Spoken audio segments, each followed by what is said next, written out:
Tout d'abord, je vous souhaite la bienvenue à cette nouvelle conférence de l'AEDBF Luxembourg, qui cette fois-ci n'est pas seulement une conférence de l'AEDBF Luxembourg, mais aussi conjointe avec l'AEDBF France.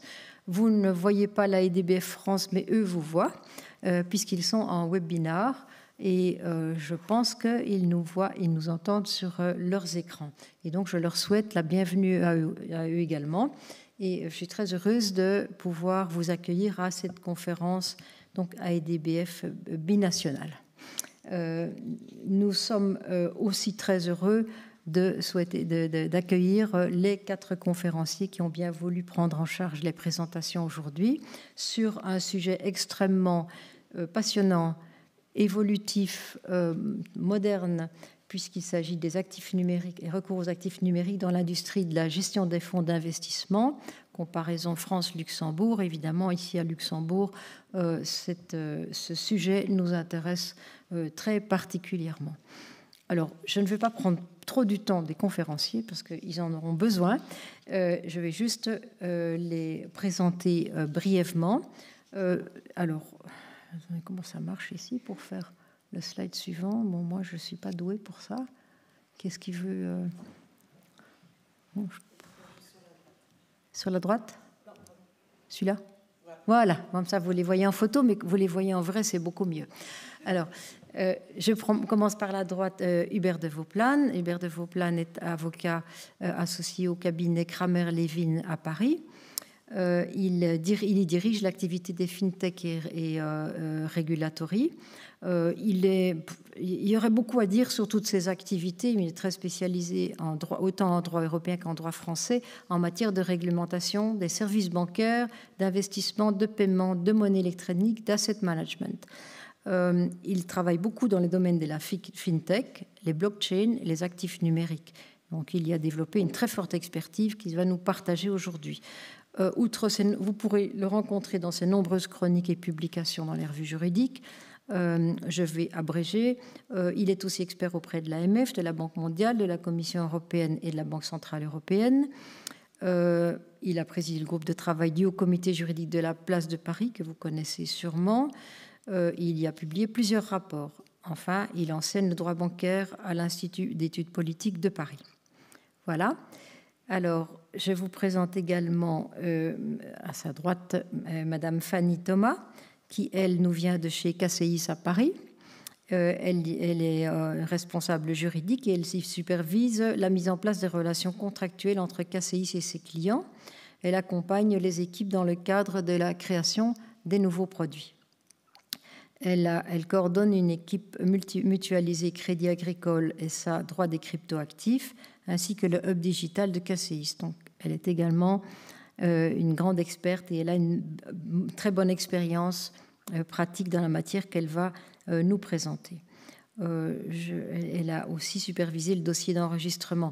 Alors, ça s'appelle PSAN, ce sont les prestataires de services des actifs numériques. Est-ce que je ne me suis pas trompée? CASP en anglais, et je ne sais pas encore tous les autres acronymes, mais vous les chercherez à une autre occasion, chez KCIS Bank. Et donc, elle a également travaillé avec le Haut Comité, ou auprès du Haut Comité juridique de la place financière de Paris et d'Europlace Paris sur les actifs digitaux. Alors, maintenant, je passe du côté luxembourgeois avec maître Yves Elvinger, qui est partenaire au sein de l'étude luxembourgeoise Elvinger Oss et Prussen et qui est spécialisé dans la matière des fonds d'investissement. Yves est impliqué dans les développements en relation avec la digitalisation des fonds d'investissement, y compris la tokenisation et les investissements dans les crypto-actifs. Et last but not least, notre représentant, enfin pas représentant, notre homme de la CSSF, spécialiste de la CSSF, Patrick Hoffman, qui, lui, est en charge auprès de notre régulateur de l'analyse et du suivi des aspects réglementaires relatifs aux OPC luxembourgeois au sein du département des fonds d'investissement de la CSSF. De la CSSF. Il travaille aussi dans l'évaluation de l'impact des nouvelles technologies, telles que la Distributed Ledger Technology, autrement connue sous DLT, et l'industrie des fonds luxembourgeois, des fonds d'investissement au Luxembourg. Il dirige les efforts du département des fonds d'investissement de la CSSF concernant les cryptoactifs et il est membre de la Crypto Asset Task Force de l'ESMA. Je n'ai oublié personne, vous les voyez là en photo, il ne me reste plus qu'à passer donc au programme de la soirée et nous passons tout de suite à la conférence en commençant par le Luxembourg où je passe la parole à Yves Elvinger qui va nous parler du sujet que vous voyez sur l'écran. Voilà. C'est à droite pour passer. Oui, à droite. Est-ce que je peux vous demander de ne pas oublier de mettre vos téléphones portables sur mute en bon français? Merci. Est-ce que c'est le micro? Oui, ça marche. OK. Merci beaucoup. Merci beaucoup de me donner l'opportunité d'échanger ce soir avec les autres intervenants. La tokenisation au Luxembourg, c'est effectivement un sujet que nous discutons beaucoup et depuis longtemps, surtout dans le domaine des fonds d'investissement. Nous avons eu dans ce domaine-là au Luxembourg des initiatives législatives déjà depuis 2019, mais aussi nous avons appliqué des interprétations de textes beaucoup plus anciens qui nous permettaient en fait de venir à des conclusions qui en fait permettent d'appliquer la tokenisation même dans des structures plus traditionnelles. Et je vais en revenir. Sur base de ces différentes analyses et aussi en échange avec la commission du secteur financier au Luxembourg, la CSSF, nous avons déjà travaillé sur des projets de fonds d'investissement qui émettent des parts sous forme de tokens, et on reviendra un peu plus en détail sur le régime et aussi la nature juridique de ces tokens. Et nous travaillons encore actuellement aussi sur d'autres projets qui sont encore plus poussés au niveau de la technologie et aussi de la qualification juridique. Mais ce qui était important, c'est que depuis 2019, le législateur luxembourgeois a déjà pris des initiatives dans certains domaines pour marquer la reconnaissance par la législation de la DLT, de la Distribution Ledger Technology, dans le secteur financier. Ceci a commencé en 2019, notamment avec la loi sur la circulation des titres, où pour la première fois, la loi a reconnu que les transferts sur base d'un système qui est lui-même basé sur la DLT est reconnu. C'était une toute première étape. Ensuite, 2 ans après, la loi sur les titres dématérialisés a été également mise à jour pour prévoir expressément la possibilité pour les émetteurs d'émettre des titres dématérialisés via des systèmes DLT. Et je pense que c'était à ce moment-là où on a vraiment marqué la volonté de plus en plus implémenter ça dans le secteur financier. Maintenant, la loi sur les titres dématérialisés elle-même n'est pas en soi utilisée en grande quantité, surtout dans les fonds d'investissement, mais cette initiative par le législateur nous a permis, de façon plus générale, dans l'interprétation des textes, d'aller plus loin de ce qu'on pensait avant. Et donc finalement, encore aussi un élément très important qui va surtout concerner la deuxième partie de notre débat, c'est en fait une troisième initiative législative qu'on appelle Blockchain 3. Donc les deux avant étaient Blockchain 1, 2 et ensuite il y avait une troisième qui était surtout prévue pour, premièrement, mettre en œuvre le régime pilote DLT que nous connaissons au niveau européen, mais très important, c'est aussi là que la première fois la législation luxembourgeoise a été modifiée, notamment la loi sur le secteur financier, la loi également sur les marchés financiers, donc qui met en œuvre MiFID, et aussi sur les contrats de garantie pour expressément mettre dans la notion des instruments financiers la notion de DLT. Ceci est important. Pourquoi? Parce que ceci va nous permettre, dans une autre phase, de bien distinguer ce qui est un actif crypto qui, en soi, qualifie toujours d'instrument financier et tous les autres types d'actifs crypto. Et nous allons revenir à ça plus tard. Comme je l'avais mentionné au début, nos fonds d'investissement au Luxembourg, la grande partie des fonds, soit émettent des parts d'FCP ou des actions.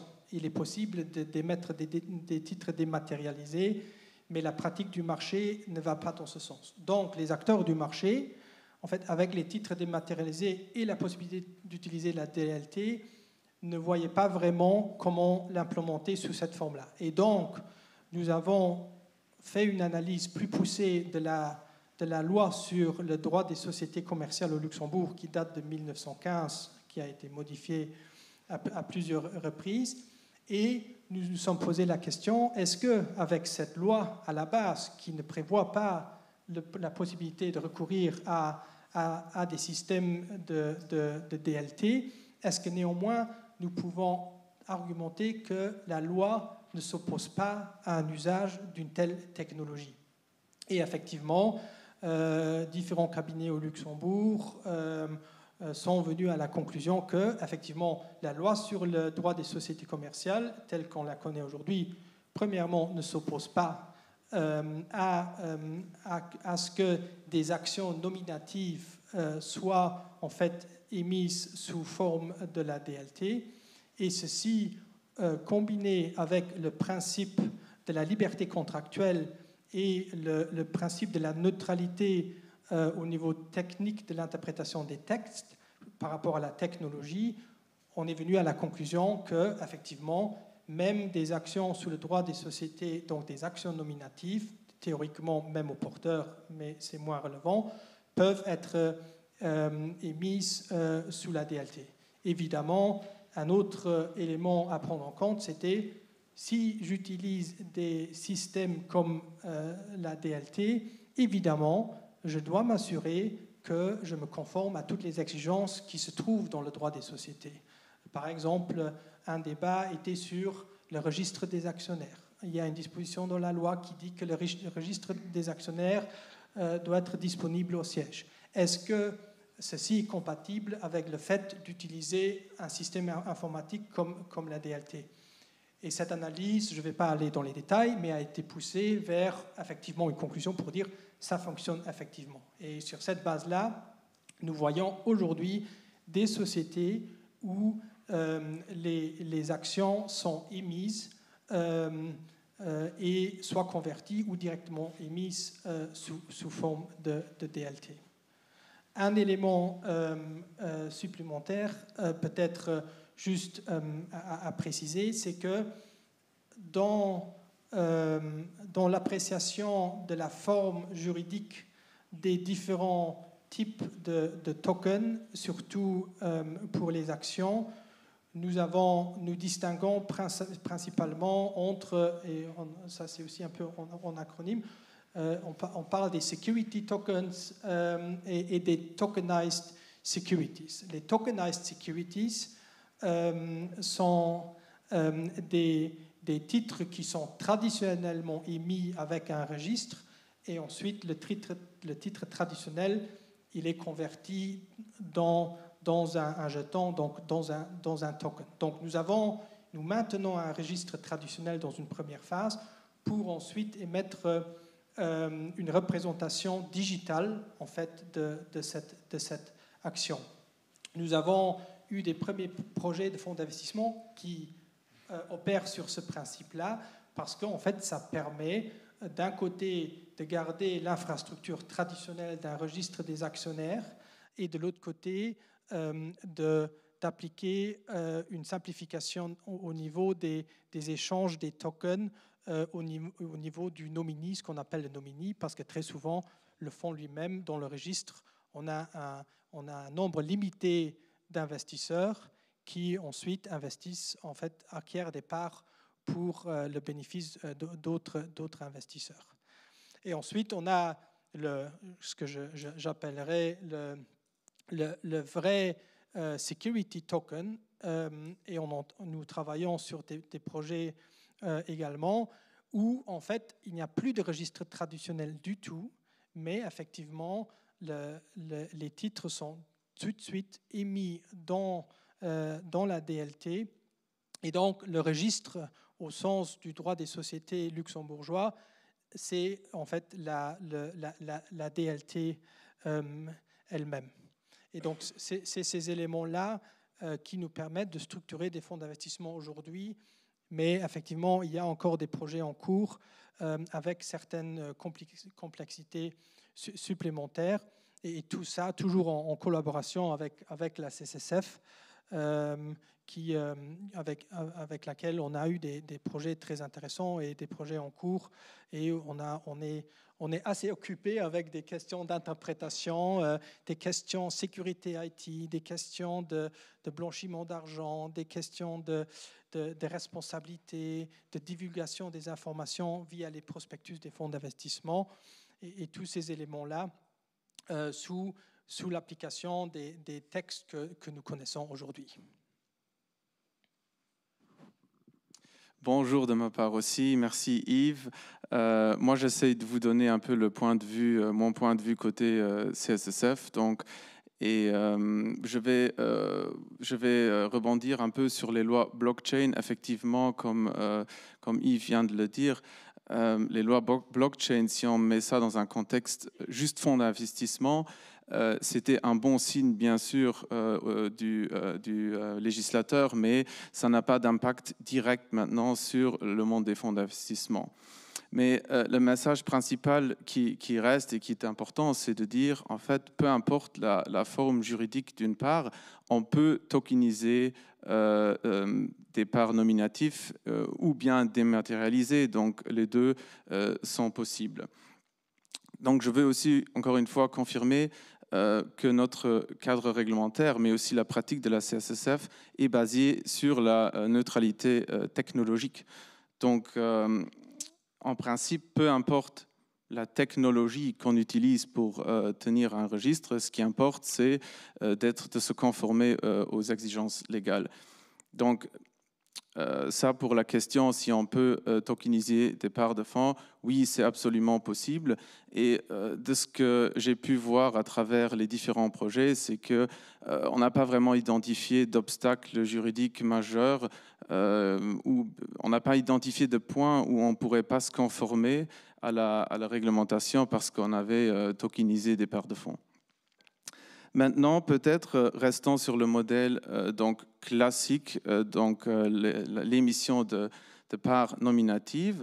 Donc, question, si on gère le passif d'un fonds, qu'est-ce qu'on doit respecter? En première ligne, il faut avoir un ATR, un ATR selon un agent teneur de registre, selon l'article 25.1 de la LSF.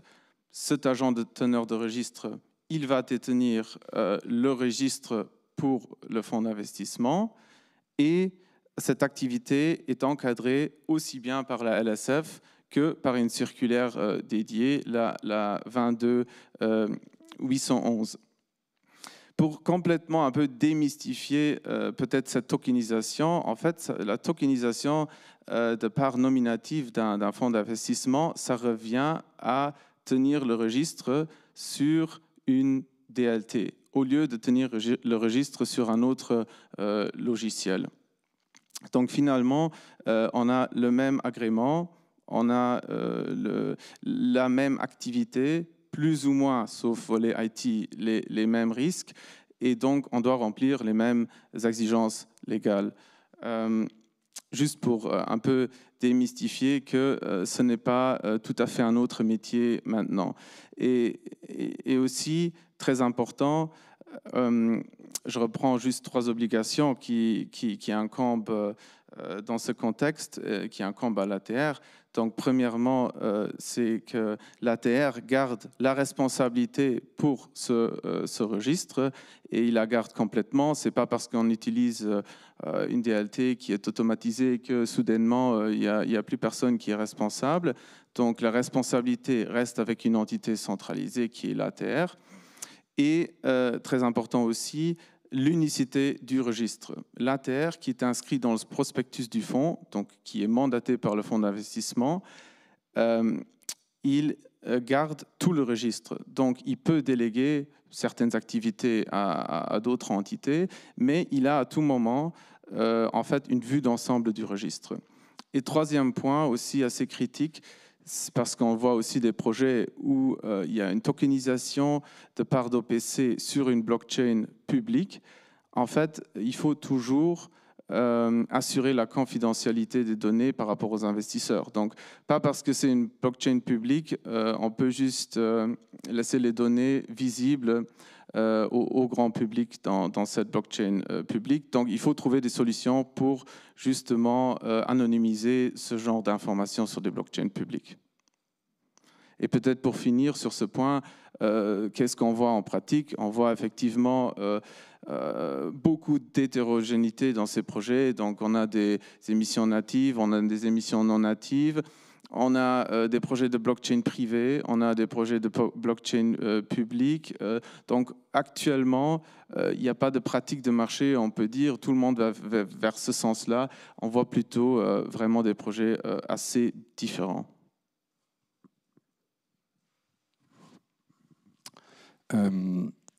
Je vais prendre la petite manette.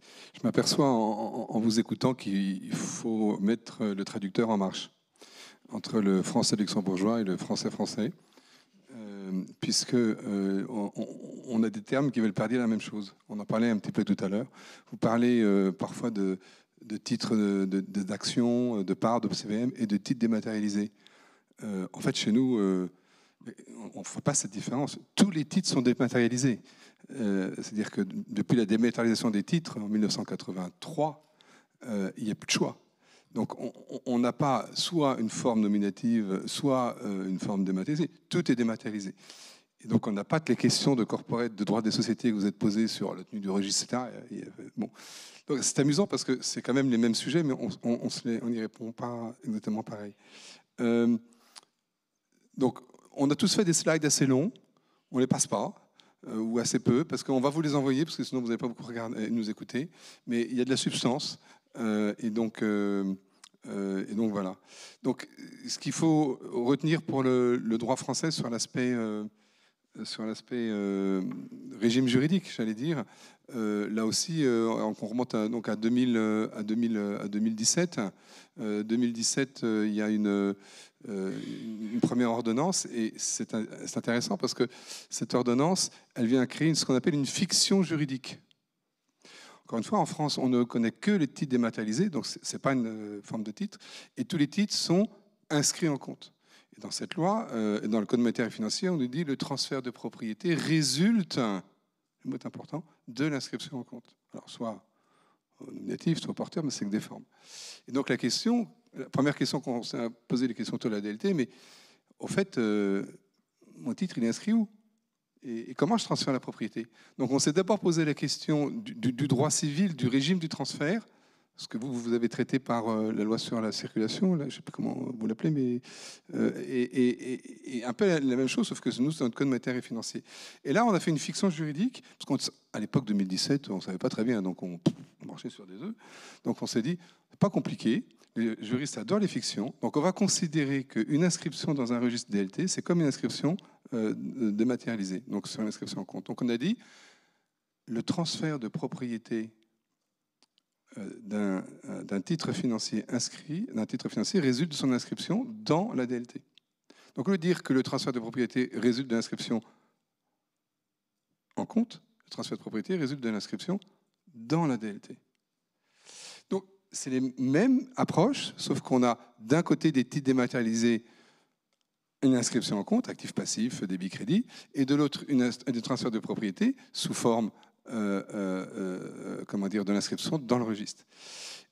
Ça, c'est la loi de 2017 qui a été complétée par tout un tas par des décrets, des arrêtés, machin, etc., qui disait effectivement quel est le rôle finalement de. C'est un peu la même question. Comment, enfin, celui qui tient le registre, c'est quoi ses obligations et quelles sont les contraintes techniques qui doivent exister avec la neutralité technologique sur la tenue de ce registre. Il y a un décret qui est vraiment très très simple. Enfin, n'importe qui, vous et moi, peuvent être teneurs de registre, dématérialisé justement d'une DLT. Il n'y a pas de contrainte, c'est vraiment assez souple. Donc 2017, 2019, et à l'époque, la loi, on l'a voulu limiter, et on s'est dit, elle ne va s'appliquer qu'au titre nominatif. Donc ce régime que je vous évoque, en fait, il ne s'applique que sur les titres nominatifs. Et c'est pour la même raison pour les fonds. De toute façon, tu en diras un mot tout à l'heure, mais en fait, comme les fonds sont essentiellement nominatifs, donc ça suffisait pour avoir une base juridique pour traiter la question des fonds. Mais on ne va pas toucher au titre porteur. À l'époque, il n'y avait même pas encore le règlement pilote, hein, mais parce que c'est compliqué, on touche à des titres cotés, il y a le dépositaire central, on ne sait pas comment faire. Donc on va limiter, on fait une sorte de sandbox, on va limiter le bac à sable au seul titre nominatif. Et c'est intéressant parce que ça revient au Luxembourg un peu, parce que la loi sur les titres dématérialisés, telle que nous on la connaît, elle nous impose un teneur de registre qui est un professionnel du secteur financier. Et donc, ça complexifie la structure. Et donc, on est revenu au traditionnel avec les titres nominatifs, optionnellement par porteur, et pour trouver des solutions pour utiliser la technologie dans ce contexte plutôt traditionnel. Ouais. Et du coup, donc nous, on change essentiellement notre code monétaire et financier. On ne touche quasiment pas au code de commerce. L'AMF touche à son règlement général, mais qui n'est qu'une déclinaison de ce qui est dit dans le code monétaire et financier. Dans le code monétaire et financier, on touche au régime juridique de base, encore une fois, c'est sur la notion même de titre, inscrit dans une DLT. 2017, 2019, et puis arrive le règlement pilote, donc ça vous connaissez. Le règlement pilote, c'est un règlement, sauf qu'il y a besoin d'adapter le règlement pilote. Donc là, on a fait un premier rapport au sein au comité juridique de plage. Je passe des trucs comme ça à toute vitesse, mais vous verrez, parce que j'en sais rien en fait. Voilà. Non, ça c'est un truc de la Banque de France. On a fait un premier rapport du comité juridique de plage, c'est-à-dire qu'est-ce qu'il faut, comment faut-il adapter le droit français au règlement pilote, puisque le règlement pilote, il s'applique, mais comment je l'adapte? Et donc on a décliné, et ça a été un peu long parce que finalement les textes sont encore en cours de discussion maintenant, c'est-à-dire comment j'applique le régime pilote sur des titres au porteur, donc cette fois-ci totalement inscrits dans la blockchain. Et on va retrouver cette notion, cette fois-ci, tout le monde connaît en droit français, enfin en France, la notion de teneur de compte conservateur, qu'on appelle TCC, un acronyme. Maintenant nous avons un autre acronyme, on a l'administrateur conservateur, l'AC, l'administrateur conservateur, qui dans ce rôle ne concerne que les titres porteurs dans une blockchain, et l'administrateur se distingue du conservateur. Le conservateur, il conserve les actifs numériques, mais l'administrateur, en fait, c'est lui c'est le gardien des clés, pour faire court. C'est celui qui a les clés dans la poche, mais les clés privées, on entend. Donc on donne un rôle et une responsabilité.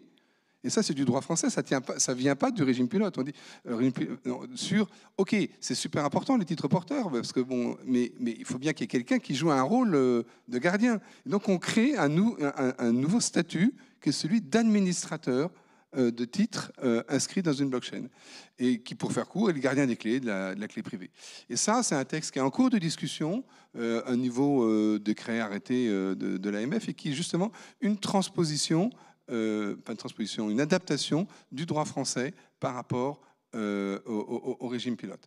Donc, vous voyez qu'on on est assez proche, on se pose les mêmes questions, mais en fait, c'est pour ça que je vais terminer par là pour ma partie. Le fait qu'on soit complètement dématérialisé conduit à ce qu'on pose des questions un petit peu différentes. Donc le point de savoir si la forme du titre n'influe pas effectivement sur sa nature juridique. de la même manière qu'on a toujours considéré que les expressions anglaises, il fallait s'en méfier, security token, je ne sais pas très bien ce que ça veut dire. Donc on a inventé un nouveau truc qui s'appelle un titre financier numérique. C'est un titre financier, simplement, au lieu d'être représenté par une inscription en compte, il est représenté par une inscription dans une blockchain. Ça reste un titre financier, donc une action, une obligation, une part d'OPC, mais ça ne change pas sa nature juridique. On va voir comme quoi c'est important tout à l'heure, quand on va parler des cryptoactifs et de la différence, de la nature juridique des cryptoactifs et de leur différence par rapport aux titres financiers numériques. Voilà, j'en ai déjà trop dit. Merci Hubert. Donc moi, je vais vous présenter les débats qui ont animé l'industrie en 2016 suite à l'adoption de l'ordonnance blockchain et de son décret d'application, et essayer de vous présenter les pratiques que CACEIS a mis en place pour s'adapter à ce nouveau marché. Donc tout d'abord, la tokenisation, pour rappel, c'est l'inscription d'un actif et de ses droits sur un jeton numérique qui est enregistré sur un dispositif d'enregistrement électronique partagé, un DIP en droit français à l'origine. Et aujourd'hui, on parle de dispositif d'enregistrement distribué, un DLT. La notion de DIP a vocation à disparaître à terme, a priori en droit français, pour être remplacée par cette notion de DLT, qui est une notion développée et définie au niveau européen, tant au sein du règlement MiCA que du règlement pilote. Donc, lorsqu'on a eu l'adoption de cette ordonnance en 2016 dite blockchain, la question s'est posée de pourquoi les acteurs se lanceraient sur le marché de la tokenisation de parts ou actions de fonds. Et en fait, il s'est avéré qu'après étude, la plupart des sociétés de gestion estimaient que recourir à la DLT avait des avantages et un potentiel avantage, avait de potentiels avantages également. Tout d'abord, premier avantage, la rapidité et l'efficacité des transactions. Ce point est toutefois tempéré à ce jour puisqu'il n'existe pas de monnaie numérique de banque centrale, d'euro digital, qui implique que demain, le jour où on aura une monnaie numérique de banque centrale, la transaction sera dénouée instantanément sur le registre de la DLT. Donc c'est un point qui suscite beaucoup d'attention chez nous en tant que dépositaires, teneurs de compte conservateurs, mais également au sein des industries sociétés de gestion. La transparence, la DLT permet une plus grande transparence quant à la tenue du passif. Elle renforce également la traçabilité des opérations. Encore une fois, ça permet de suivre en temps réel la gestion du passif pour une SDG. Sécurité accrue, la DLT recourt à une technologie de chiffrement. On a une réduction des frais qui est avancée par cette société de gestion. Et la DLT favoriserait la commercialisation transfrontalière et également pourrait permettre la mise en place de stratégies commerciales beaucoup plus fines. Aujourd'hui, en France, on a deux types de tokenisation de parts ou d'actions de fonds. Donc, ce qu'on appelle les jetons natifs. Dans ce cadre-là, l'ensemble du fonds serait émis sur la DLT. À ce jour, personnellement, je ne connais aucun fonds émis entièrement sur une DLT en France. Et on a la question de l'émission hybride, où là, les parts, les actions du fonds seraient émises à la fois auprès d'un dépositaire central et sur une DLT. Et à l'époque, donc en 2020-2021, on a eu de gros débats au sein de l'AFG de France Post Marché sur ce point, puisque la question se posait de savoir est-ce que donc la tenue de passif est composée de la centralisation des ordres de souscription et de rachat et de la tenue de compte émission. La gestion du passif normalement est une obligation à la charge de la société de gestion qui peut le déléguer. Et au regard de la réglementation européenne et de la réglementation positive à l'époque en droit français, la question se posait de savoir si cette fonction pouvait être divisée, déléguée à plusieurs délégataires par la SDG. Une partie de l'industrie estimait que ce n'était pas possible, puisque dès lors qu'une émission est effectuée via un dépositaire central, on ne pouvait pas émettre des parts sur une blockchain, une DLT, alors que chez CACEIS, nous soutenions avec d'autres acteurs du marché que cela était possible, puisque la tenue de compte, la tenue de compte émission est composée de deux éléments. À la fois la tenue de compte émission de l'OPC, c'est-à-dire la tenue de registre des parts et actions de l'OPC, et la tenue de compte émission des parts et actions qui sont émises auprès du dépositaire central. Et on a estimé, au regard de la réglementation applicable, et c'est la pratique de place aujourd'hui, qu'une société de gestion pouvait très bien déléguer à deux prestataires différents. Donc la tenue de compte émission d'un OPC auprès d'un opérateur DLT, qui aura la charge de tenir le registre, en tout cas de faire un effet miroir du registre inscrit des parts et actions inscrits sur la DLT auprès, en l'occurrence ici chez nous, du dépositaire, qui lui sera en charge de la tenue de compte émission auprès du dépositaire central. Et donc la seule condition qui a été imposée à l'époque, par Euroclear en tout cas pour nous, était qu'il n'est qu'un seul interlocuteur. Et donc il a fallu mettre en place des conventions d'échange d'informations entre l'opérateur de DLT qui tient la tenue de compte et émission de l'OPC, et nous, en tant que dépositaire, puisqu'on tient, nous, le registre auprès du dépositaire central, et avec la société de gestion. Et là, on a deux options selon nos clients. Soit on conclut une convention d'échange d'informations directement avec l'opérateur sur DLT, qui nous transmet les informations après chaque cut-off du nombre de parts actions inscrites sur la DLT. Soit cette obligation revient à la société de gestion, qui a l'obligation de nous transmettre ces informations, à la fois en tant que dépositaire, pour pouvoir remplir nos obligations, mais également en tant que valorisateur, puisque là, souvent, lorsque nous sommes dépositaires de fonds, nous sommes également valorisateurs.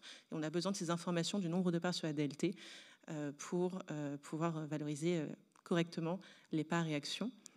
Et autre point, donc il y a un point de vigilance particulier, c'est qu'il est important, il est essentiel qu'il n'y ait pas d'écart sur la tenue de registre entre la tenue de registre que nous tenons nous et le nombre de parts qui sont inscrits en Euroclear et sur la DLT. Donc aujourd'hui en France, on a deux modalités d'inscription des parts actions sur la DLT, soit nominatif, donc comme le disait Hubert pour les titres non cotés, les instruments financiers non cotés tels que les parts ou actions d'OPC, et au porteur, où là ce sont les titres des instruments financiers cotés, et ce régime-là vient du régime pilote. Dans ce cadre-là, le dépositaire a des obligations de tenue de registre et n'a pas d'obligation de restitution des titres. Cette obligation porte sur l'opérateur de la DLT.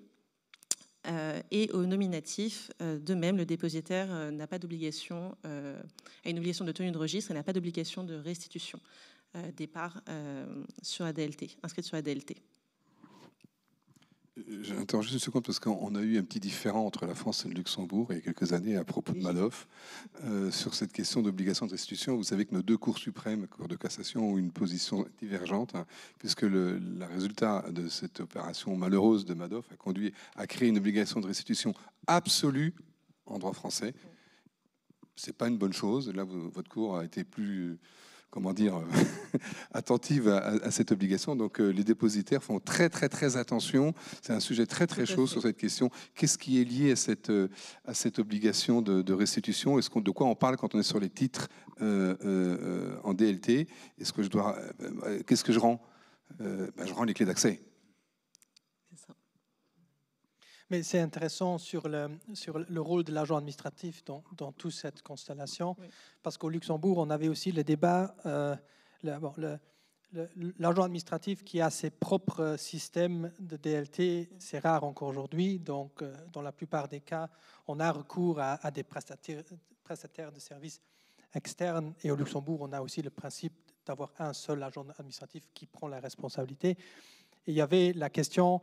Comment est-ce que l'agent administratif s'assure pour veiller à avoir toutes les mesures en place pour superviser en fait le registre en fait qui est sur la DLT? Et je pense qu'effectivement ça s'est basé sur un échange d'informations, mais c'était aussi intéressant de voir en fait en pratique comment cet échange d'informations peut se matérialiser. Et là, on avait deux options, et je pense aujourd'hui encore les deux devraient fonctionner.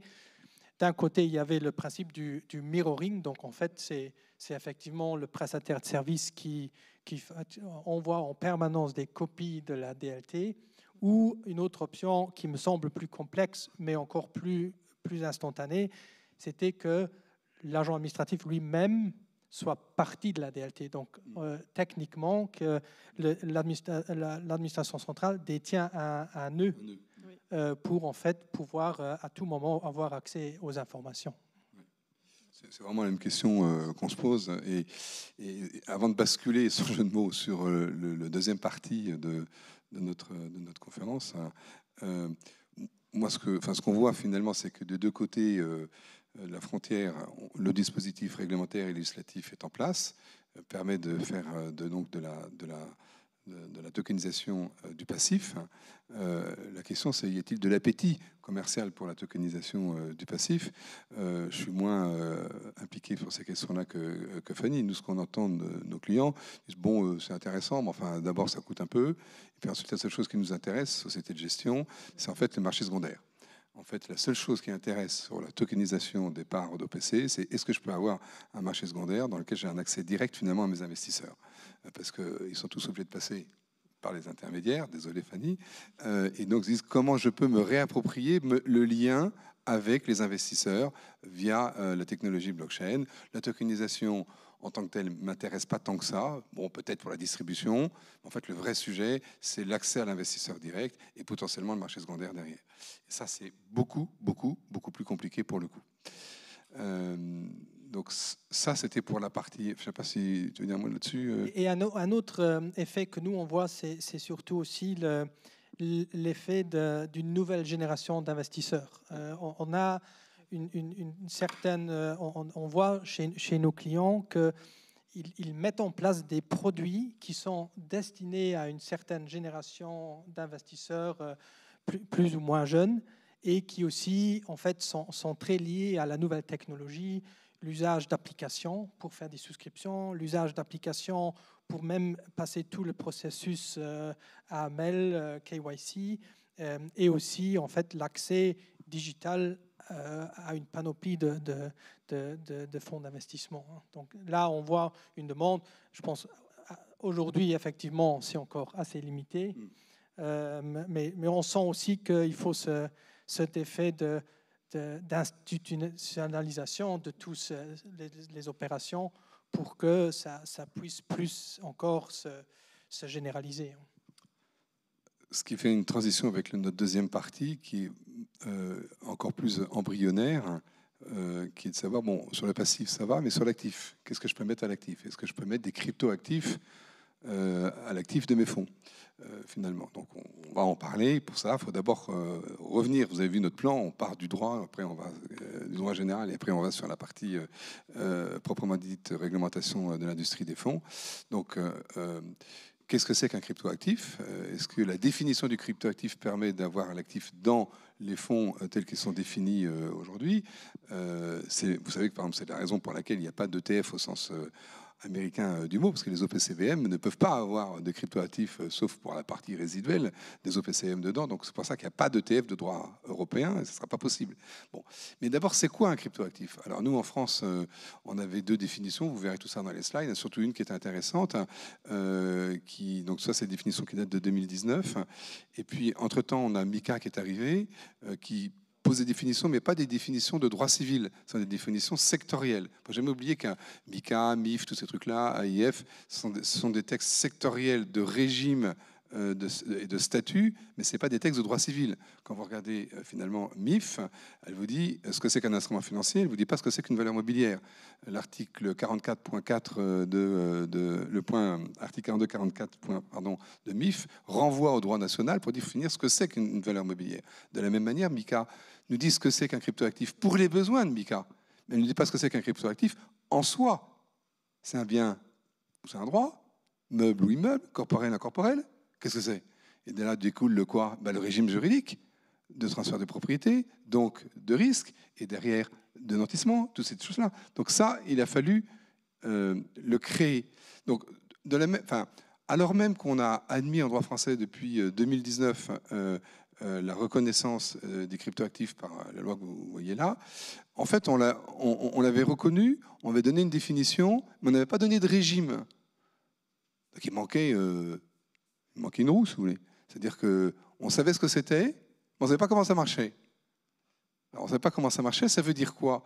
Ça veut dire qu'on savait déjà, et ça reste comme ça, qu'un cryptoactif en droit français, c'est un bien meuble incorporel. Une fois qu'on a dit ça, c'est donc le régime de droit commun du bien meuble incorporel. Le régime juridique de transfert de propriété de bien meuble incorporel, c'est l'individualisation de la chose. Comment j'individualise la chose pour un cryptoactif? Question. Mais en fait, dans les cryptoactifs, il y a peut-être des biens meubles incorporels, mais il y a peut-être aussi des droits incorporels. Le Bitcoin, il n'y a pas d'émetteur. Justement, le Bitcoin, par rapport à Ether, il y en a qui a un droit, l'autre qui a un bien. Donc, est-ce que j'applique le régime de la cession de créance et de la créance au transfert de droits, au transfert de propriété. Donc tout ça, on est en train de le régler par une ordonnance qui devrait être signée le 30 juin 2024, dont les travaux de préparation ont été confiés au comité juridique de la place de Paris dont on parlait tout à l'heure, dans lequel on a travaillé tous les deux. Et on s'est posé ces questions un peu bizarres qu'on retrouve dans des instances internationales comme Unidroit ou la conférence en privé de la Haye, de se dire, mais finalement, quel régime juridique je vais appliquer au transfert de propriété? Parce que derrière, c'est important pour savoir comment je traite dans les fonds ces choses-là, j'allais dire. Et donc, on a eu finalement une question assez simple. Est-ce que j'en reviens au droit commun ou est-ce que je crée un régime ad hoc? Et alors, l'ordonnance n'est pas complètement finalisée, donc je ne sais pas ce qu'elle dira à la fin des fins. Mais par contre, ce qu'a prévu, ce qu'a recommandé le rapport du comité juridique de la place de Paris, c'est de dire, fondamentalement, un actif numérique ou un cryptoactif, c'est quand même assez proche d'un titre financier. Et donc, on ne va pas rester au droit commun des biens meubles corporels, on va s'inspirer du régime des titres financiers, et notamment des titres financiers numériques, pour les appliquer aux cryptoactifs. Donc en fait, on a un régime juridique qui va être très très proche. Et pour ça, on va définir un régime spécial de transfert de propriété, qui est de dire que le transfert de propriété, comme je l'ai dit tout à l'heure, résulte de l'inscription en compte dans le registre. OK, mais alors quel registre? La DLT ou le registre de position? Ou ma clé DLT, ou ma clé Ledger? Vous savez, il y a trois manières, un peu plus, mais de détenir un cryptoactif. Votre Ledger Nano, hein, ou alors vous pouvez le détenir avec votre wallet personnel, ou vous pouvez le détenir via un wallet auprès d'une plateforme. On voit bien que c'est trois modes différents. Quand vous avez votre Ledger Nano et que vous transférez ce Ledger Nano, je le donne à Fanny. C'est quoi le régime juridique? Bien, c'est un régime cette fois-ci de quoi? C'est le régime de don, c'est le régime parce que j'ai bien un instrument corporel là. Et qu'est-ce que je transfère? C'est le support. Mais est-ce que j'ai transféré finalement la crypto qui est dans le support? Quand j'ai mon wallet et que je te fais un transfert de wallet à wallet, c'est quoi le moment du transfert de propriété et quel régime j'applique? Quand j'ai un wallet inscrit chez Coinbase, chez Binance, où vous voulez, c'est quoi le bon registre? C'est le tenu de position, article 72 de mémoire de MiCA, ou c'est la DLT? En fait, on voit qu'il faut aller rentrer dans le détail pour déterminer le régime de transfert de propriété. Et si on ne l'a pas fait, si on sait ce que c'est, mais qu'on n'a pas de régime ad hoc, et donc on ne sait pas pour les OPC ou les FIA, plus exactement, comment on va devoir appliquer, comment le dépositaire derrière va devoir faire son travail pour vérifier que le transfert de propriété a bien lieu. Donc, l'une des raisons, ce n'est pas la principale, pour laquelle il n'y a aujourd'hui assez peu, voire quasiment pas, de FIA en France qui ont des cryptoactifs. Il y en a, mais assez peu. Quelques-uns qui sont justement tous chez vous, KCIS, il y en a assez peu. Il y a tout un tas de raisons, mais l'une des raisons, c'est que c'est quand même le régime juridique qui n'était pas très clair. Donc, le message que je suis en train de faire passer ici, indirectement au Luxembourg, et en profite d'avoir la CCF ici, c'est de dire, il vous faut maintenant, sans doute, tout comme nous, se dire, mais c'est quoi notre régime juridique applicable au transfert de propriété des cryptoactifs qui nécessite de définir ce que c'est qu'un cryptoactif? Est-ce que vous allez dire, comme nous, c'est un bien meuble incorporel? Est-ce que vous allez vous en remettre au droit civil commun de bien meuble incorporel?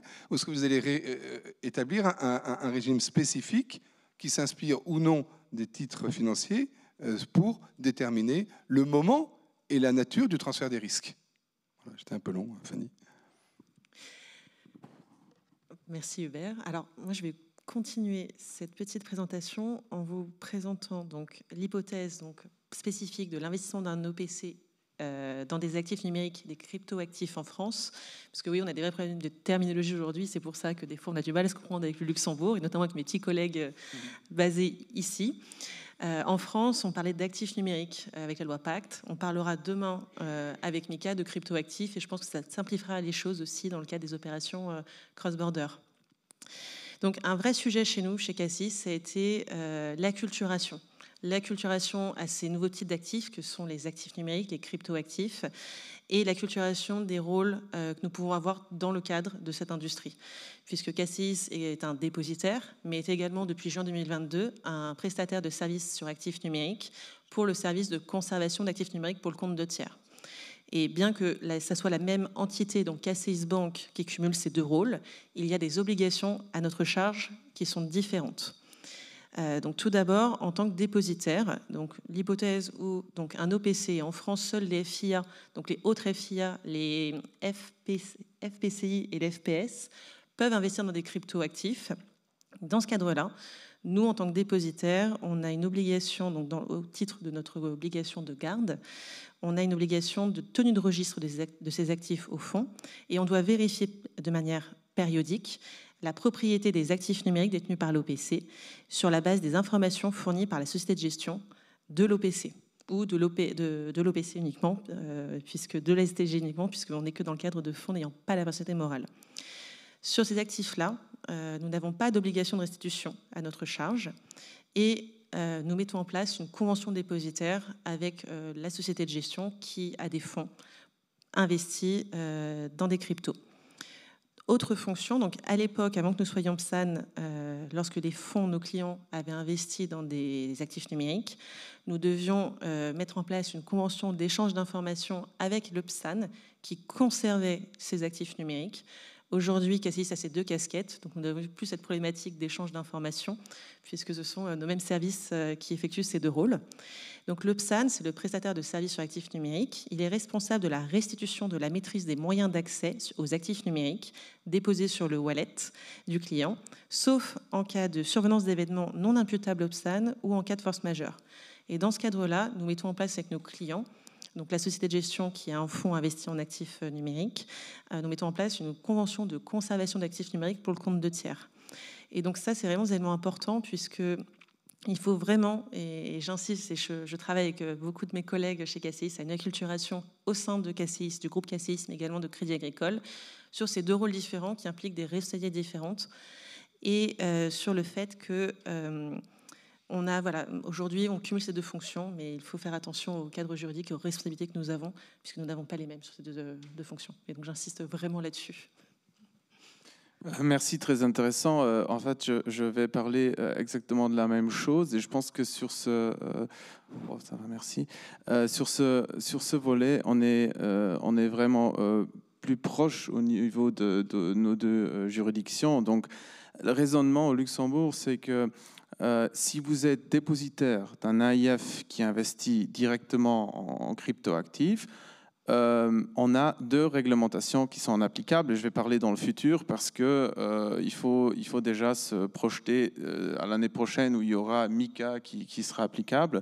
Donc je vais parler déjà comme si MiCA était fully applicable, on va dire. Donc d'un côté, on a notre régime traditionnel d'un dépositaire d'un AIF qui est ancré dans la directive AIFMD. Et là, on a deux choix. Donc, on est soit sur un instrument financier où la garde peut être assurée, ou on est sur un actif autre, en anglais other asset. Et comme les cryptoactifs ne qualifient pas d'instrument financier, on est forcément dans un actif autre. Et donc, on doit, en tant que dépositaire, comme Fanny l'a dit, il faut appliquer le régime dépositaire pour les actifs autres, ce qui revient à la vérification de la propriété et également aux fonctions de surveillance du dépositaire. La deuxième chose, c'est le Crypto Asset Service Provider, donc celui qui va donc garder les clés privées des cryptoactifs directement chez lui et qui va subir à ce moment-là aussi un certain risque de vol, un risque de perte, des risques de cybersécurité. Et ce prestataire qui s'appelle un CASP, qui assure donc la garde, lui s'est soumis à MiCA. Donc il lui faut un agrément sous MiCA. Et il sera aussi obligé de respecter toutes les dispositions qui lui incombent sous MiCA. Et je vais juste en nommer deux qui sont premièrement nouveaux et qui répondent peut-être au grand scandale qu'on a vu. C'est déjà premièrement la ségrégation des actifs. Donc si un prestataire, un CASP fait faillite, en fait la faillite ne portera pas sur les actifs qu'il détient pour le compte de ses clients. Deuxième chose, l'obligation de restitution également. Bien sûr, il y a certaines dispositions où il ne sera pas responsable, mais en principe, il y a une obligation de restitution. Et pareil au Luxembourg aussi, on peut bien avoir deux entités différentes où un CASP sera localisé partout en Europe parce qu'on est sur une activité passeportable, mais on peut aussi cumuler les deux fonctions. Dans ce cas, bien sûr, il faut respecter deux réglementations différentes. Mais je pense qu'on est sur ce volet quand même assez proche.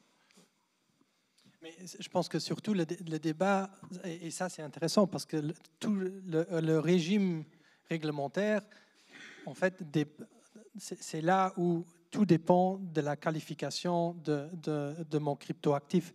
Et c'est là où aujourd'hui on voit que, surtout au niveau international ou entre les pays européens, il y aura probablement des divergences.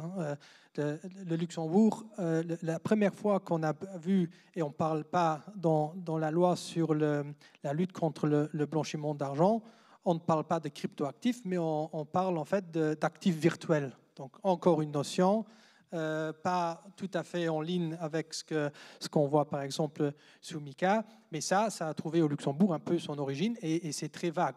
Donc pour ne pas aller trop complexe, mais c'est en fait la définition en deux mots dit que c'est la représentation virtuelle d'un actif et on exclut tout ce qui est instrument financier et tout ce qui est monnaie électronique. Donc c'est très vaste et ça couvre beaucoup d'éléments. Et ensuite, avec la loi blockchain 3 au Luxembourg en 2023, où en plus on a mis en œuvre le régime pilote DLT, ensuite on va changer la définition d'instruments financiers dans les différentes législations luxembourgeoises, que ce soit la loi MIFID, que ce soit la loi sur le secteur financier ou la loi sur les contrats de garantie financière. Et on va clairement aussi dire que tous les instruments, on reconnaît que sous forme DLT, ça reste un instrument financier. Mais au niveau européen, et comme vous l'avez abordé, dans la mise en œuvre de MIFID, les pays, la définition d'instrument financier peut changer d'un pays à l'autre. Et donc, en conséquence aussi, par défaut, qu'est-ce qui est un cryptoactif finalement peut aussi en fait changer d'un pays à l'autre. On a vu maintenant, et on verra quel sera le résultat. On a l'autorité européenne ESMA qui a lancé une consultation en janvier et la consultation s'est terminée en avril, je pense, cette année. Et effectivement, là, maintenant, l'objectif est de trouver une approche commune sur qu'est-ce qui est un instrument financier dérivé pour avoir une certaine sécurité juridique, ce que finalement sera un cryptoactif sous le régime instrument financier et qu'est-ce qui sera un cryptoactif qui est soumis à un autre régime, soit MiCA. Et surtout au Luxembourg, le régime que la CCF applique par rapport à l'un ou l'autre est complètement différent, évidemment. Et c'est là aussi l'enjeu de dire mon OPCVM ne peut pas investir dans des cryptoactifs, mais mon OPCVM peut acheter des parts d'autres fonds, même s'ils sont émis sous forme de token. Mais à condition qu'on ne finit pas avec la conclusion que c'est un cryptoactif non instrument financier. Et d'où le débat où on n'a pas encore toutes les réponses aujourd'hui. Avant de filer à l'anglaise, je voudrais illustrer, enfin l'anglaise devant tout le monde c'est un peu difficile, mais ce qu'on vient de dire là, donc il y a cette constellation ESMA qui est objectivement un peu décevante, mais enfin passons. Et je vais vous donner un très concret. Vous savez que dans la définition, enfin dans la liste des instruments financiers de MIF, vous avez des contracts for difference, vous avez les forwards, puis vous avez le point 11 qui est le truc pour tout. MiCA nous dit que les prêts sur actifs numériques ne sont pas concernés par MiCA. Donc un prêt sur actif numérique, ce n'est pas un service sur actif numérique. Vous faites un prêt sur actif numérique margé, c'est-à-dire avec collatéral, lui-même avec un actif numérique, donc collatéralisé avec un stablecoin. Ça ressemble furieusement à un forward. Et vous mettez votre prêt sur actif numérique, il a un terme, mais le terme, il est automatiquement rollover en quelque sorte. ça ressemble furieusement à ce qu'on appelle un perpétuel en matière de produits de cryptoactifs. Et donc, vous savez bien que le droit, il peut habiller de manière différente une même réalité économique. Et donc là, le monde aujourd'hui des cryptoactifs fonctionne avec des produits, notamment des perpétuels. Et les perpétuels, l'AMF les a considérés comme des produits dérivés pour les besoins d'agrément d'EPSAN, etc. Mais vous pouvez reconstituer un perpétuel sous forme d'un prêt collatéralisé, et comme c'est un prêt, c'est pas un dérivé. Donc voilà, pour illustrer que ces questions de définition, c'est important. Hein. De la même manière qu'en moment, l'une des grandes questions, c'est un stablecoin, plus exactement un electronic money token. On dit que c'est la monnaie numérique, mais c'est aussi un cryptoactif. Mais est-ce que c'est un fund? Est-ce que c'est un fonds au sens de fonds? Il est surprenant de voir qu'en tous les cas, au niveau français, les régulateurs français n'ont pas forcément la même vision que la Commission européenne. Et de se dire, mais on va pas, de manière très concrète, je fais un transfert de stablecoin de wallet à wallet. Est-ce que c'est un transfert de fonds pour lequel je dois être un prestataire de services de paiement? C'est très concret. Hein, c'est pas voilà. Aujourd'hui, en droit français, la réponse est non, puisque le régime PAC et l'EPSAN ne vise pas ce cas-là. C'est pas de l'actif, c'est pas de la monnaie électronique. Voilà, donc c'est un cryptoactif. Mais demain, puisqu'il y a une assimilation dans MiCA entre la monnaie électronique et les cryptoactifs, pour un large besoin, et je pourrais continuer, mais est-ce qu'un transfert encore une fois, de Tether ou de Circle, de USDC, constitue un service de paiement? Et ça dépend de la définition. Voilà. Je file à l'anglaise. Je suis assez d'accord que, en fait, même si on essaye de faire des règles claires, ce n'est pas du tout clair et c'est impossible de faire des règles qui vont avoir la réponse à tout. Donc, on est vraiment face à du cas par cas pour qualifier un instrument financier ou un cryptoactif, et je trouve que c'est un travail qui est assez compliqué. J'ajouterais que pour nous, acteurs sur le marché, ça va être très difficile puisqu'on va avoir une réglementation, la réglementation européenne, MiCA pour les cryptoactifs, Pilote pour les instruments cotés, tokenisés, mais on n'a pas de définition au niveau européen d'instruments financiers. On a une notion de cryptoactif, c'est défini dans MiCA, mais encore une fois, pas très clairement. Donc l'ESMA a mis en place une fameuse consultation à laquelle du coup j'ai participé, j'ai répondu avec France Post Marché, et on a tous été très étonnés puisqu'ils partent sur un critère économique pour essayer de distinguer un instrument financier d'un cryptoactif. Or, le critère économique, selon les pays, selon les juridictions, ce n'est pas le même. Et donc, on va avoir une vraie difficulté pour toutes les opérations cross-border, puisque c'est le but aussi de la DLT, c'est d'aller au-delà des frontières, et on va avoir une vraie problématique de droit applicable.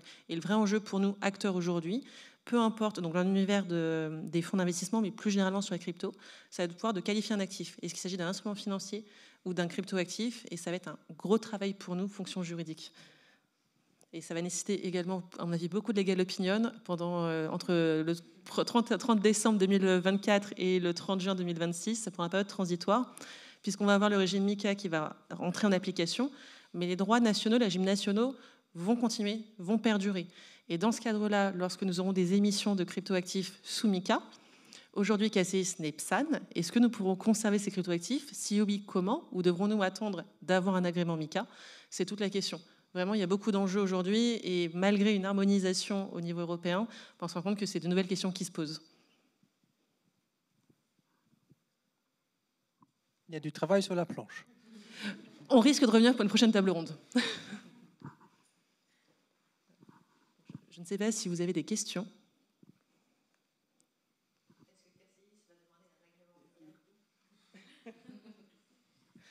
Écoutez, aujourd'hui, on s'est lancé dans l'activité de prestataire de services sur actifs numériques. Il semblerait logique que nous nous lancions sur MiCA, puisque si nous ne nous lançons pas, à partir du 30 juin 2026, nous ne pourrons plus exercer et conserver aujourd'hui les actifs numériques de nos clients.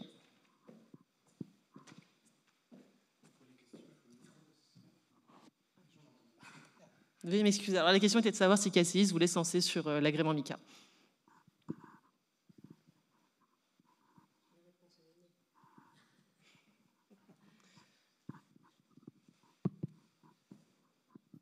merci pour ces présentations. Je souhaitais revenir peut-être sur le régime de responsabilité du banquier dépositaire.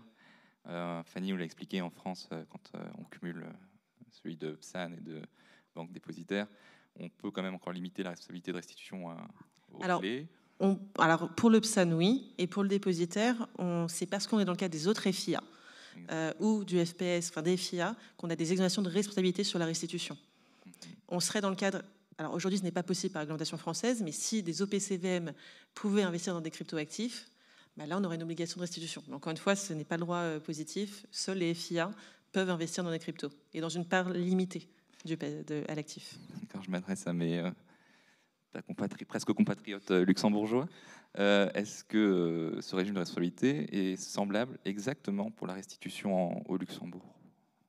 Est-ce qu'on peut le limiter C'est basé sur les mêmes textes et le Luxembourg, en tout cas, a mis en œuvre un par un les textes européens. Donc, je pense que dans ce sens-là, c'est exactement la même approche.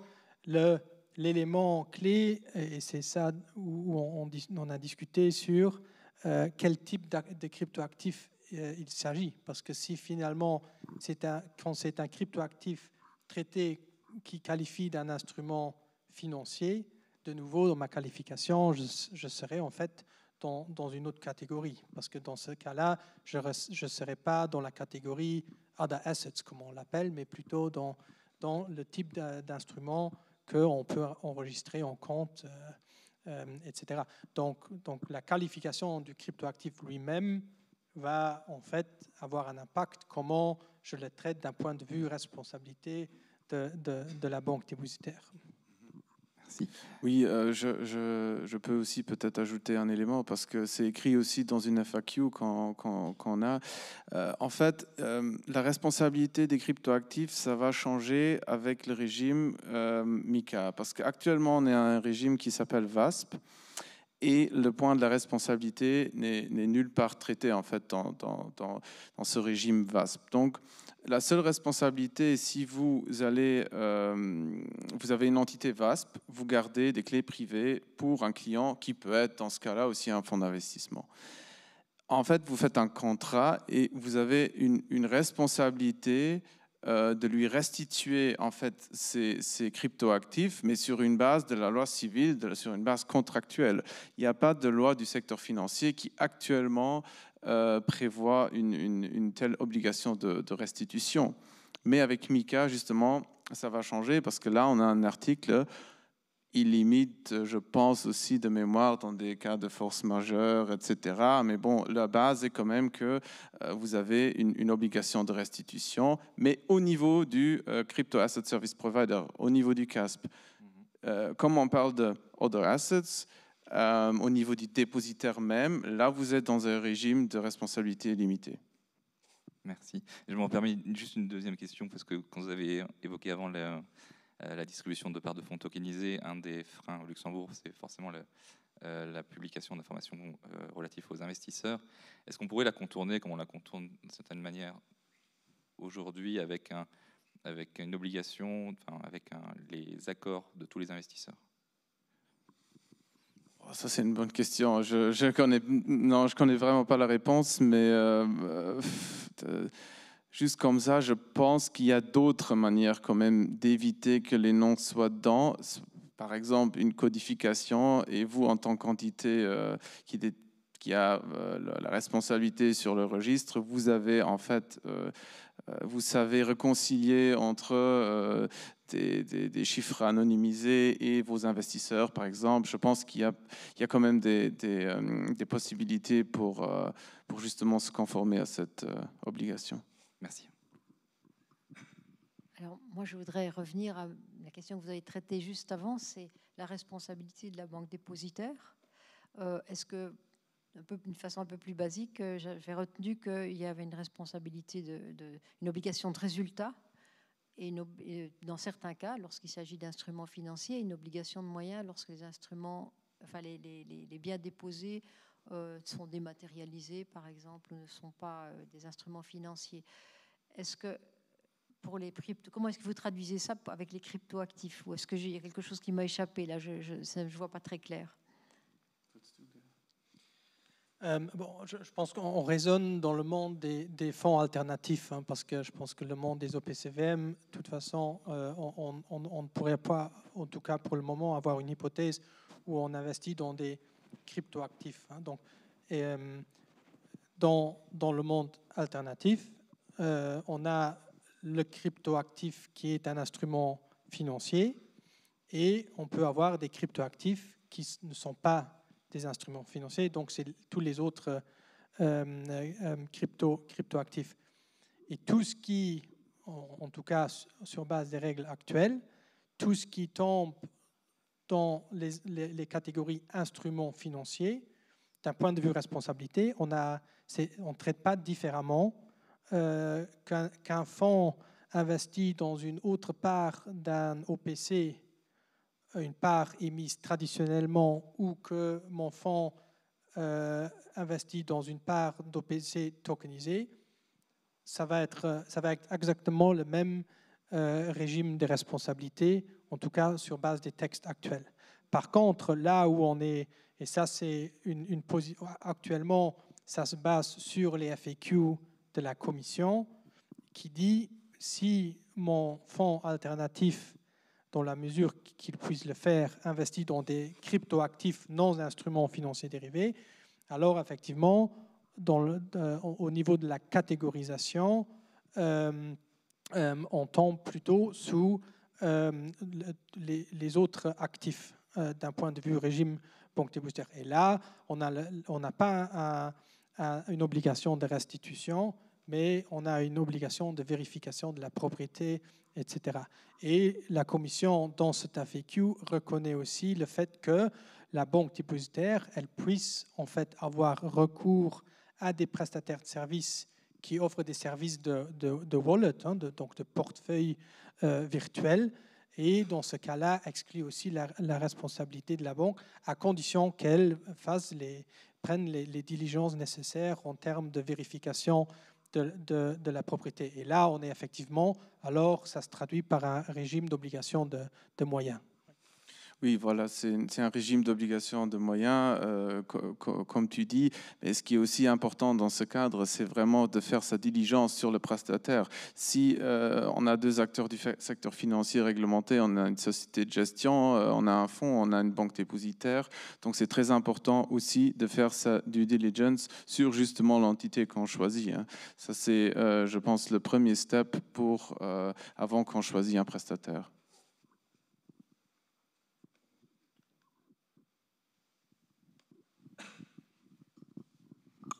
Oui, bonjour. Je vais rebondir un peu sur les obligations de restitution justement pour les dépositaires. Alors là, ce sera plus côté français, par contre. Je voudrais savoir pour un security token, donc un natif. En fin de compte, si je comprends bien, dès lors qu'un instrument financier est émis sur une blockchain, sur une DLT, l'obligation de restitution, en fin de compte, va dépendre d'une relation contractuelle va être mise en place vis-à-vis d'une relation contractuelle entre les acteurs. En fin de compte, c'est bien ça? Alors, il y a deux hypothèses dans le cadre, lorsque nous sommes dépositaires. Il y a l'hypothèse où le fonds au passif, donc ses parts, sont tokenisées. Dans ce cadre-là, nous sommes du coup dans le cadre d'une obligation de tenue de registre, puisque l'actif est sur la DLT, il n'est pas dans nos livres. Donc, on n'a pas d'obligation de restitution. Ensuite, il y a l'hypothèse donc, où le fonds ou la société de gestion, puisque en l'occurrence en France, seuls des FIA qui n'ont pas personne morale peuvent investir dans des cryptos, où là, le fonds va investir à l'actif dans des... Alors, il y a deux hypothèses. Soit il peut investir dans des instruments financiers tokenisés. Ça n'existe pas aujourd'hui en France, à ma connaissance. Hubert n'est plus là pour confirmer. Dans ce cadre-là, la question se pose de savoir si nous aurions une obligation de restitution ou pas. Ça dépendra dans ce cas du type de fonds. Si c'est un OPCVM, nous ne pourrons pas nous exonérer de notre société en tant que dépositaire. Nous aurons une obligation de restitution. Si c'est un FIA, tout dépendra du type de FIA et si on se retrouve dans le cas d'exonération de responsabilité qui ont été mises en place par la directive AIFM et transposées en droit français. Si le fonds investit dans un crypto-actif pur, donc au sens actif numérique, loi Pacte France ou crypto-actif MICA, là, nous n'avons pas d'obligation de restitution puisqu'on est dans le cadre d'un FIA et donc sur les régimes d'exonération de responsabilité. D'accord, et si je comprends bien, en fait, l'obligation de restitution, c'est surtout sur les moyens d'accès, en fin de compte, la vraie perte sur laquelle on fait face, de ce que je comprends de Maître de Vauplannes, c'est vraiment les moyens d'accès. Alors, c'est un vrai sujet. Alors, sur les moyens d'accès, là, ce sera le PSAN en France, CASP demain sous MICA, qui, lui, sera en charge, par exemple, donc, le fonds a investi à l'actif dans des cryptos. Le dépositaire, pas d'obligation de restitution, on est dans le cadre classique de notre fonction. En tant que PSAN, là, donc, en droit français, il y aura cette question de si on conserve donc, les cryptoactifs dans lesquels le fonds investit.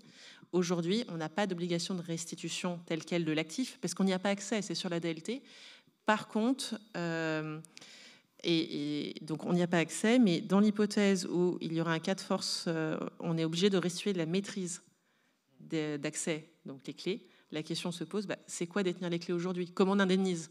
Donc, hors hypothèse de la faute du cas de force majeure, restituer les clés, a priori, si on restitue les clés sur un wallet vide, bon, je pense que ça donnera lieu à contentieux. Aujourd'hui, il n'y en a pas encore en droit français, donc ça sera l'objet de grands débats entre avocats. D'accord, merci.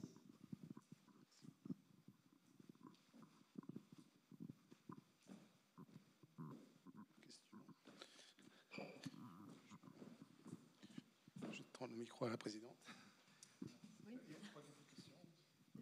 Si, j'en avais. Moi, j'en ai encore une.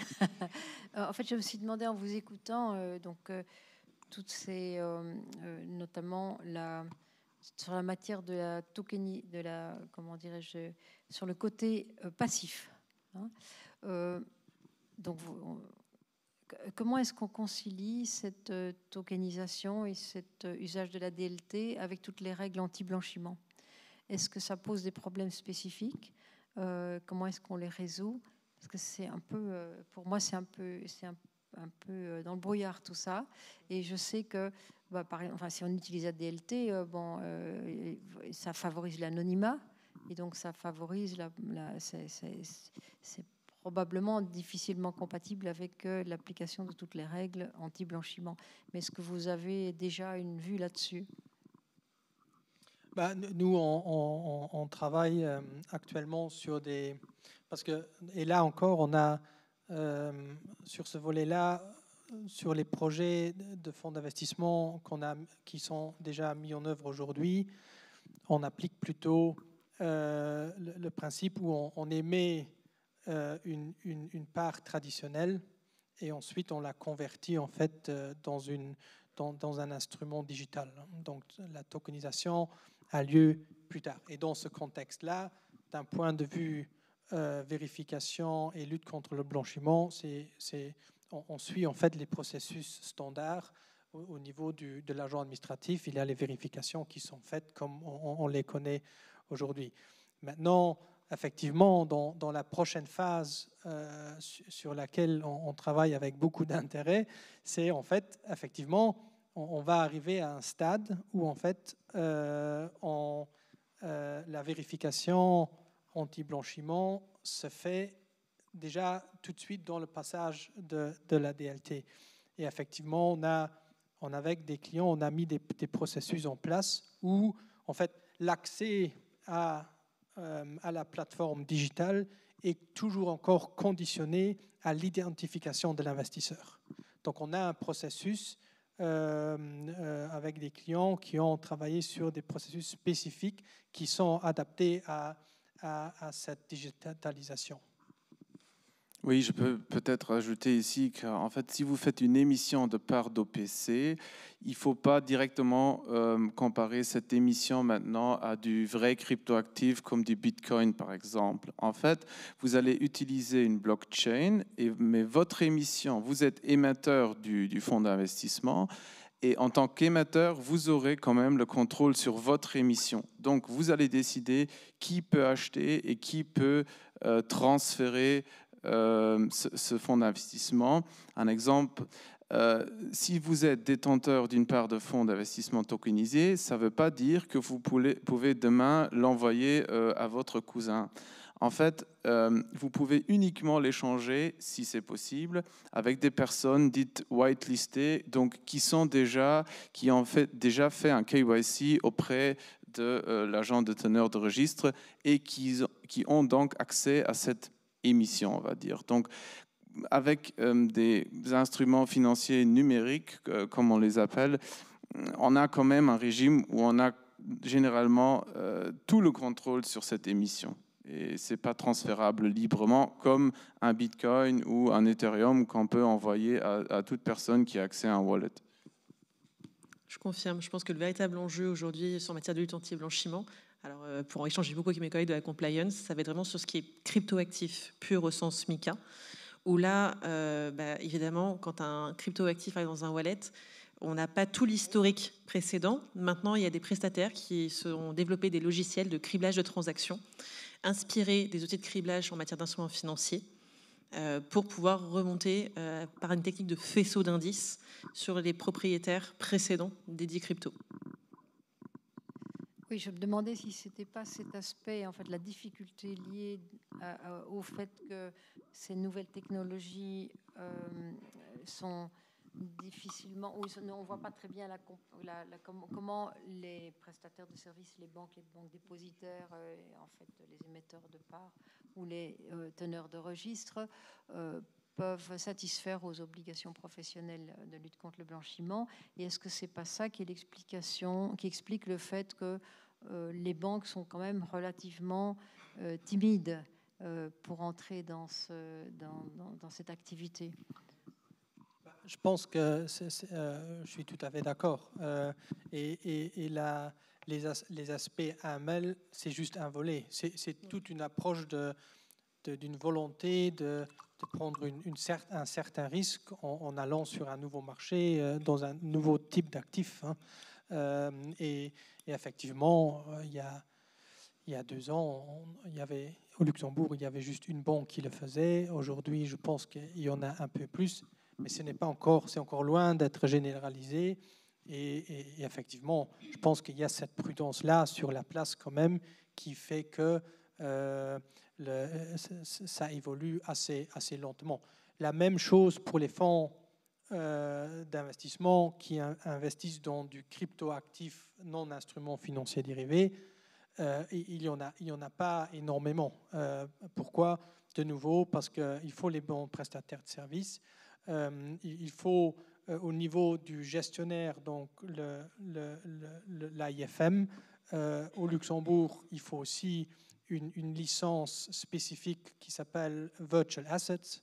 Et en fait, au Luxembourg, aujourd'hui, à ma connaissance, il y en a 2 qui l'ont. Et donc, c'est tout un écosystème encore très restreint, et pour ces raisons-là, entre autres, oui. Tu m'as fait penser qu'il faut changer le nom bientôt en Other Crypto Assets et pas Other Virtual Assets. Oui, c'est ça.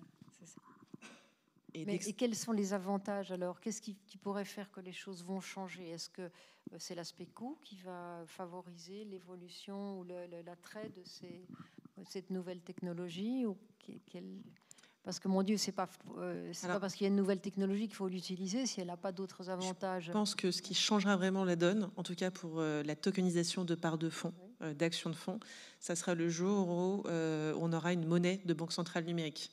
Là, ça pourra absolument changer la donne parce qu'on aura déjà une certaine expérience du marché. Là, on voit bien qu'il y a plusieurs projets. Et alors, d'expérience avec mes collègues, on peut dire que chaque projet est un véritable défi puisqu'il y a toujours de nouvelles questions qui se posent en fonction du projet qui nous est présenté.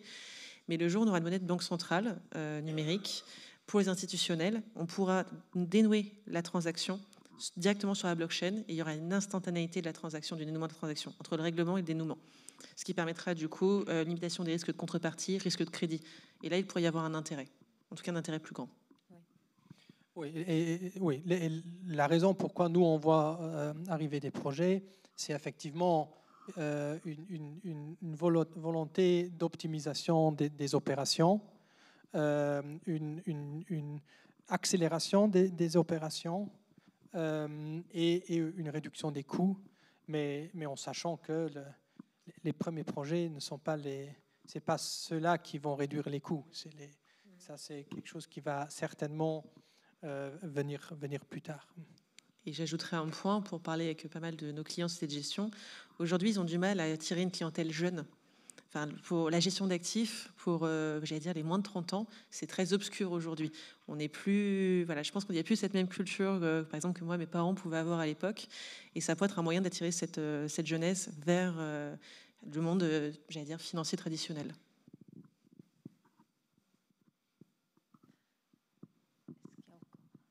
Est-ce qu'il y a encore des questions dans la salle? Je ne veux pas monopoliser les questions. Non?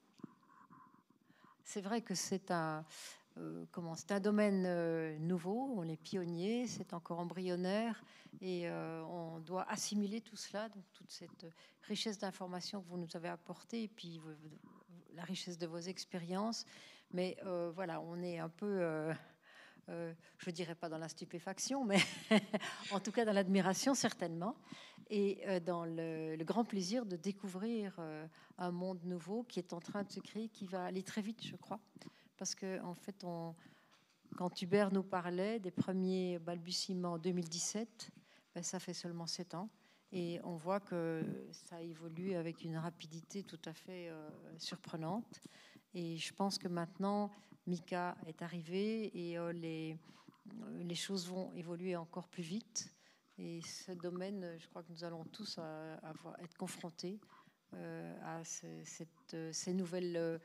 ce nouveau type d'actifs financiers ou d'actifs tout court ou non financiers, mais on va devoir maîtriser. Donc je crois qu'une conférence comme ce soir est vraiment précieuse pour nous armer pour ces développements futurs. Merci Marie-Paul. Je crois qu'il y a une nouvelle question. Ah, il y a encore une question. Contente. Est-ce que KCIS ou la place a déjà des réflexions, j'imagine, sur CARF, donc qui va être le système qui va permettre de fiscaliser les revenus en crypto, et où est-ce que vous en êtes dans votre analyse? Alors, je suis navrée, je vais utiliser mon joker. Je ne suis pas fiscaliste, ça c'est géré par mes collègues fiscalistes au sein du groupe KCIS.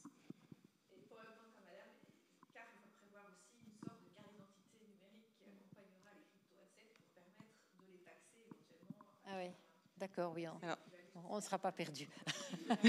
C'est vrai que on n'en a pas parlé ici, mais un des défis aussi sur, en tout cas les cryptoactifs au sens MICA, c'est la fiscalité. Voilà. Il y a de véritables enjeux et pas d'harmonisation à ce stade au niveau européen. D'accord, oui, c'est un aspect important tout de même. Oui. Alors, il y a peut-être encore d'autres questions que je n'ai pas vues ou que je n'ai pas aperçues. Oui, oui. Ah oui, alors je ne sais pas comment on voit les questions par Webex. Est-ce que c'est possible?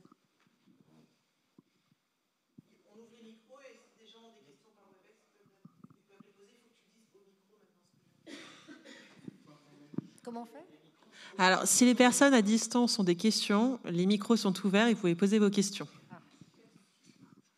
Bien.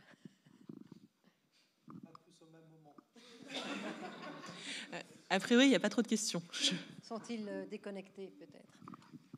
Enfin, on les salue de toute façon.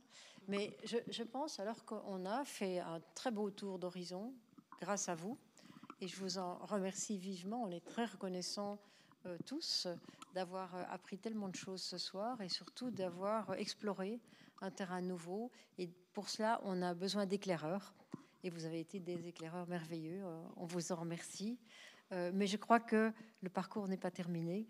Nous devrons vous réinviter sans doute, peut-être laisser passer un petit peu de temps, d'abord le temps pour nous de digérer tout cela, mais surtout de voir comment les législateurs et les régulateurs vont évoluer, parce que je suis sûre qu'il y aura des évolutions à bref délai. Et donc, soyons attentifs et regardons tout cela, mais on le fera certainement avec un grand intérêt. Et je remercie toute la salle et tous ceux qui sont venus jusqu'ici.